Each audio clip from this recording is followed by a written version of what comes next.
ভাইয়া এই চকলেটের ডিব্বাটা নিয়ে নাও না। না বেটা, আমার ক্যাফেতে অনেক আছে, আমার এটার দরকার নেই। ভাইয়া এটা নিয়ে নাও না, এটা 400 টাকা, আমি তোমাকে 300 টাকায় দিয়ে দিব। ঠিক আছে বেটা, তুমি এত করে যখন বলছো তাহলে দাও।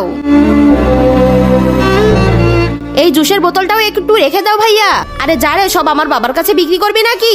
বেটা তোমার যদি টাকার দরকার হয় তাহলে আমার কাছ থেকে এমনি টাকা নিয়ে যেও না, আমি ভিক্ষা করে টাকা নিব না, কষ্ট করে উপার্জন করব টাকা। ঠিক আছে বেটা, এই নাও। শুক্রিয়া ভাইয়া। আরে বাবা, এই চকলেটের ডিব্বা তো খালি। কি?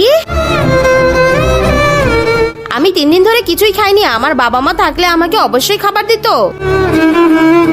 বোন বোন দেখ, আমাদের দুজনের আর ক্ষুধার্ত থাকতে হবে না, আমি টাকা নিয়ে এসেছি। এতগুলো টাকা কোথায় থেকে নিয়ে আসলে ভাইয়া? আমি এক লোককে বোকা বানিয়ে এই টাকাগুলো নিয়ে এসেছি। আজকে আমাদের বাবা মা বেঁচে থাকলে এই কাজ আমাকে করতে হতো না। কি রে, তুই আমাকে খালি ডিব্বা দিয়ে এসেছিস? চল আমার টাকা ফেরত দে। আমার ভাইয়াকে মারবেন না, ওর ভুল হয়ে গেছে, এই নেন টাকা।